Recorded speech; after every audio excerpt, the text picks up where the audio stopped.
عزیزان گرامی وقار، آج کی محرم الحرام کی اس مجلس میں آپ کے سامنے میں بیان کرنے کی غرض سے حاضر نہیں آیا ہوں۔ آپ کے 10 روزہ جو محرم کی مجالس یہاں پر چل رہے ہیں، معمول کے مطابق چلتے رہیں گے اور اس سے آپ نصیحت حاصل کرتے رہیں گے۔ آج جمعہ کا دن ہے محرم کا۔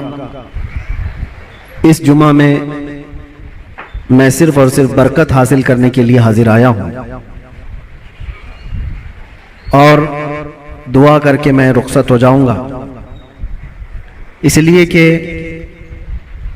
سرکار سید الشہداء امام علی مقام امام حسین اعظم رضی اللہ تعالیٰ عنہ کی بارگاہ میں خراج عقیدت پیش کرنا، در حقیقت ہم ان کا مقام اور ان کا بلند مرتبہ بیان کر کے اپنی تعریف کر لیتے ہیں، اس لیے کہ جو ان کی تعریف کرتا ہے اللہ اس کا مرتبہ بلند کر دیتا ہے۔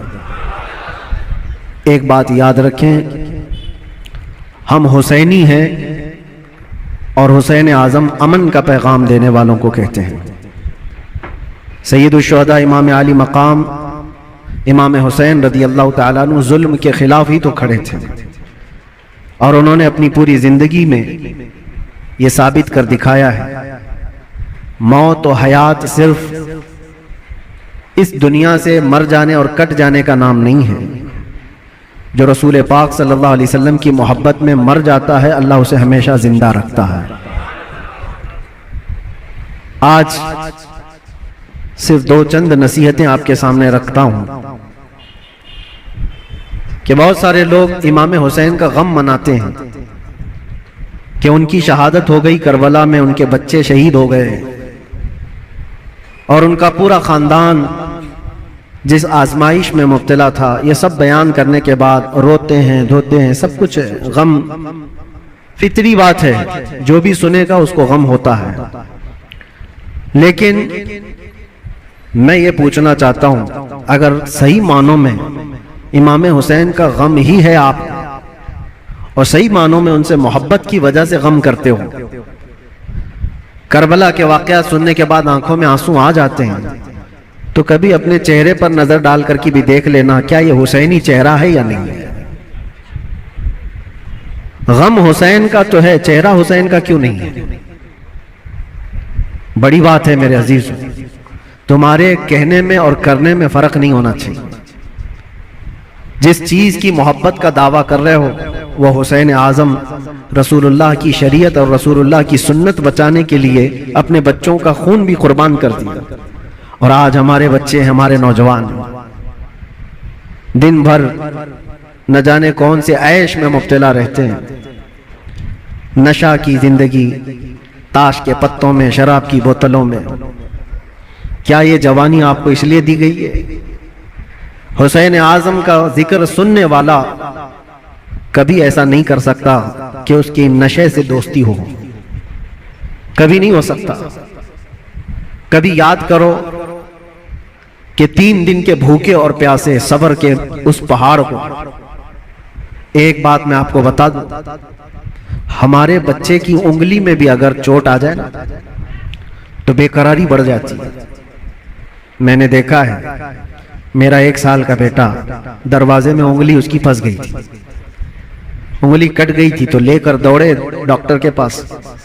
ڈاکٹر جب سوئی سے ٹاکے لگا رہا تھا، بچہ چیخ مار رہا تھا، چلا رہا تھا، اور سچ بتاؤں مضبوط دل ہونے کے باوجود بھی ہمارے پیر کانپ رہے تھے۔ بار بار یہ دل کر رہا تھا کہ بچے کو تھام لوں، ڈاکٹر اور نرس ہمیں آنے سے منع کر رہے تھے، آپ دور کھڑے رہیے، علاج کر رہے ہیں۔ انگلی کے ٹاکے دیکھا نہیں جاتے ہم سے اپنے بچے کے۔ وہ امام حسین 6 مہینے کے بچے کو لے کر جب یزیدیوں کے سامنے آئے، صرف پانی کے 1 قطرے کے لیے، اور ان یزیدیوں نے دور سے تیر چلا کر امام حسین کے بچے کو شہید کر دیا۔ گلے میں تیر چلا اور خون کا فوارہ نکل کر امام حسین کے چہرے پر لگا۔ جانتے ہو میرے عزیزو، اپنے ہاتھوں میں اس بچے کو لے کر کیا انہوں نے رونا دھونا کیا، نہیں، اللہ کی بارگاہ میں پیش کیا اور عرض کیا کہ مولا میری یہ چھوٹی قربانی بھی قبول فرما لے۔ کیا اتنا جگر ہے کسی کے پاس؟ ایک طرف بھانجوں کے بھتیجوں کی لاشوں کو دیکھنا، اپنے بھائی کی، سگے بھائی کی لاش دیکھنا، بہت صبر کیا، لیکن کبھی آپ سوچتے ہیں یہ سارا صبر کس کے لیے تھا؟ اس لیے تھا کہ حضور کی شریعت ہم تک پہنچ جائے، آنے والی نسلیں سیدھے راستے پر چل سکیں، اس لیے اتنی بڑی قربانی تھی۔ اور اگر آج ہمارا نوجوان سیرت حسین پر نہیں چل سکتا تو پھر وہ غم حسین منانے کا اہل بھی نہیں ہے، وہ کربلا سننے کا اہل بھی نہیں ہے۔ کربلا کے واقعات سننے والا نوجوان وہ سچی توبہ کر کے سچے راستے پر چلنے کا عزم کرے تو ہی حقیقی معنوں میں وہ حسینی کہلاتا ہے۔ اور آپ کو پتہ ہے حسین اعظم کے ساتھ کون تھا کربلا میں؟ صرف ان کا خاندان 82 لوگ، 82 لوگ گئے تھے، جس میں سے تو 72 کے قریب شہید ہو گئے، عورتیں بچی تھی۔ آپ کی بہن اور آپ کی بیوی، آپ کی بیٹی، یہ عورتیں جب قیدی بن کر کے جا رہی تھی، لوگ الٹا سیدھا بیان کرتے ہوں گے، لیکن صحیح معنوں میں روایت یہ ہے کہ ان اہل بیت کی خواتین کو اس حالت میں بھی پردے میں دیکھا گیا ہے۔ اہل بیت کی کوئی عورتیں بے حجاب نہیں تھی، وہ اپنے پردے کی پابندی کر رہی تھی، جیسے چاہے ویسے۔ آپ کو ایک بات بتاتا ہوں، جب امام حسین کا سر لے کر کے دمشق میں پہنچے، دمشق میں جب پہنچے تو پورے لوگ سر امام حسین کو دیکھنے کے لیے بھیڑ لگائے ہوئے تھے۔ تو اس وقت حضرت بی بی سکینہ جو 9 سال کی تھی، امام حسین کی بیٹی، وہ بھی چل رہی تھی۔ ایک صحابی وہاں دمشق میں رہتے تھے حضور کے، ان کی عمر زیادہ تھی، 80 سال کے قریب کے تھے۔ انہوں نے پہچان لیا امام حسین کی بیٹی کو دیکھ کر کے، وہ قریب آئے، کہا بیٹا افسوس ہے کہ رسول اللہ کے اس نواسے کو شہید کر دیا گیا، ہم کچھ نہیں کر سکے، بتاؤ کوئی حاجت ہے تو میں تمہاری حاجت پوری کروں۔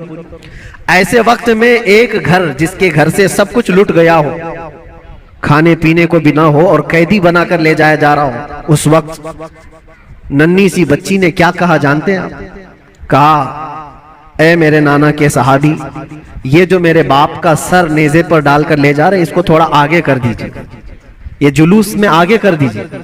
کہا کیوں ایسا کہہ رہے؟ کہا اس لیے کہ اس سر کو دیکھنے کے لیے بھیڑ جمع ہو رہی ہے، اور وہ سر دیکھتے دیکھتے لوگ ہماری عزتوں کو بھی دیکھ رہے ہیں، ہماری طرف بھی دیکھ رہے ہیں، ہماری بے پردگی نہ ہونے پائے، جو سر دیکھنا چاہتے ہیں وہ سر دیکھیں، ہم تو کم سے کم محفوظ رہیں۔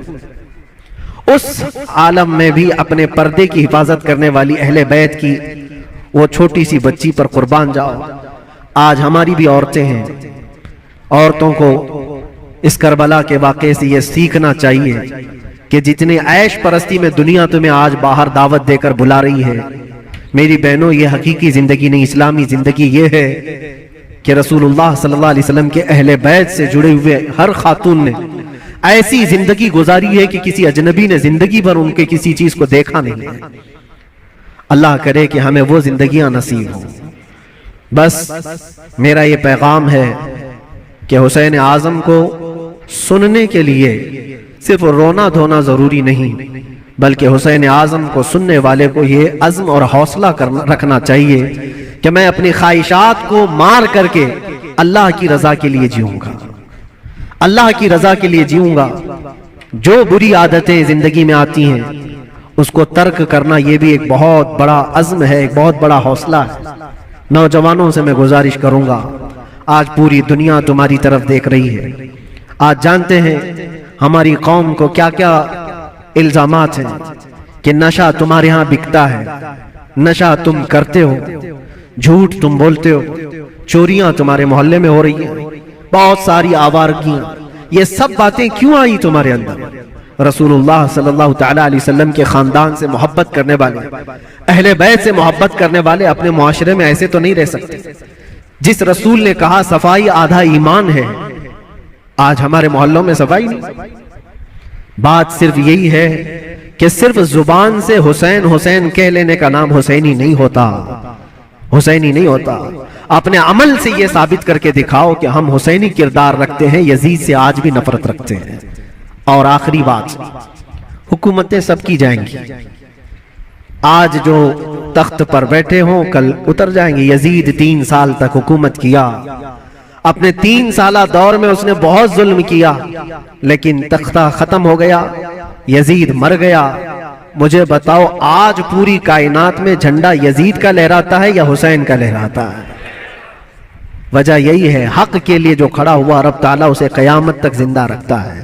اسی لیے ہمیشہ اس بات کو یاد رکھو میرے عزیزو، ظلم کرنے والے ظلم کرتے رہیں گے، مصائب آتے رہیں گے، مصیبتیں آتی رہیں گی، مشقتیں آتی رہیں گی، اندھیرا ہوگا تو اللہ تعالیٰ کی طرف سے اجالا بھی ضرور آئے گا، اجالا ضرور آئے گا۔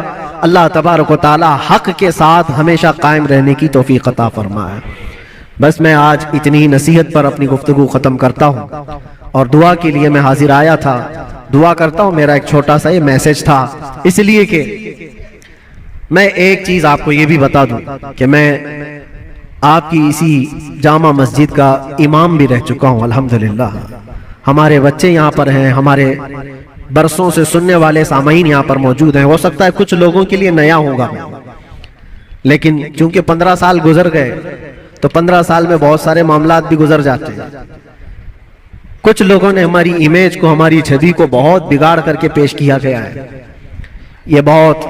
یہ آئیں گے تو ہلچل مچ جائے گی، ایسا ہوگا ویسا ہوگا، بڑکاؤ ہوگا۔ میرے عزیزو ایک بات یاد رکھو، جو حسین اعظم سے تعلق رکھتا ہے وہ کبھی بھی آتنک سے تعلق نہیں رکھ سکتا، اس کا کوئی تعلق نہیں ہوگا۔ ہاں جو یزیدی ہوگا وہ یزید کے کردار کے ساتھ ظلم کر سکتا ہے، لیکن حسین اعظم کے کردار کو سینے سے لگانے والا وہ اپنے اوپر مصیبتوں کے پہاڑ اٹھا تو لے گا، لیکن فساد اور فتنہ مچانے کی کبھی کوشش نہیں کرے گا۔ الحمدللہ آج میں یہ آپ کے سامنے اس لیے اظہار کے ساتھ کہہ رہا ہوں کہ ہمارا مقصد کسی بھی جگہ پر فتنہ فساد پھیلانا نہیں ہے، لا اینڈ آرڈر کو خراب کرنا نہیں ہے۔ ہم اپنے زبان سے جو بھی بات عرض کرتے ہیں وہ حق کے لیے بات عرض کرتے ہیں، نوجوانوں کی اصلاح کے لیے کرتے ہیں۔ یہاں پر بڑے لوگ گواہ ہوں گے اسی مسجد کے،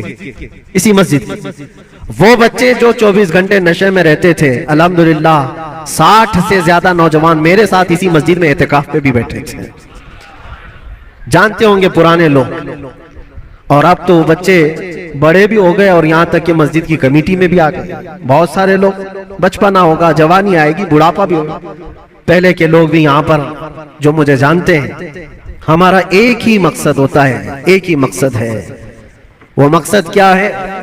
کہ محمد سے وفا تو نے تو ہم تیرے ہیں، یہ جہاں چیز ہے کیا، لوح و قلم تیرے ہیں۔ بگڑے ہوئے راستے تمہیں وہاں سے نکال کر لانا، اس راستے پر تمہیں قائم رکھنا جو راستہ تمہیں سیدھے اس مسجد سے لے کر مدینے تک پہنچا دیتا ہو، تاجدار مدینہ صلی اللہ علیہ وسلم کے قدموں تک پہنچاتا ہو، اس راستے پر تمہیں لا کر کھڑا کرنا، بس یہ ہمارا مقصد ہے۔ باقی کسی کو جوش دلانا، کسی کو اکسانا، کسی کو فتنہ اور فساد میں لانا کبھی ہم نے پہلے نہ کیا تھا اور نہ ہی کرنا ہے۔ ہاں اگر کسی کو ایسا لگتا ہو تو یہ ان کی خام خیالی ہے۔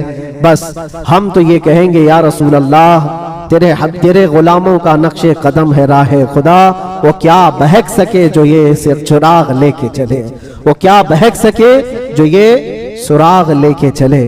بس آخری میسج یہی ہے کہ محمد سے وفا تو نے تو ہم تیرے ہیں، یہ جہاں چیز ہے کیا، لوح و قلم تیرے ہیں۔ زندگی تمہاری اپنی نہیں ہے، یہ اللہ کے رسول کے لیے دی ہوئی زندگی ہے۔ میرے مرشد گرامی حضور تاج الشریعہ بدر الطریقہ رحمت اللہ تعالی علیہ یہ کہہ کر کے گئے، زندگی یہ نہیں کسی کے لیے، زندگی ہے نبی کے لیے، نہ سمجھ مرتے ہیں زندگی کے لیے، جینا مرنا ہے سب کچھ نبی کے لیے۔ لبیک یا رسول اللہ، لبیک یا رسول اللہ، لبیک یا رسول اللہ، وآخر دعوانا الحمدللہ رب العالمین۔ پھر کسی موقع پر انشاءاللہ العزیز آپ کے ہاں حاضر آئیں گے، جو بھی معاملات ہوں گے سب کو کلیئر کر کے انشاءاللہ العزیز آپ کے سامنے بیان کریں گے۔ السلام علیکم ورحمۃ اللہ وبرکاتہ۔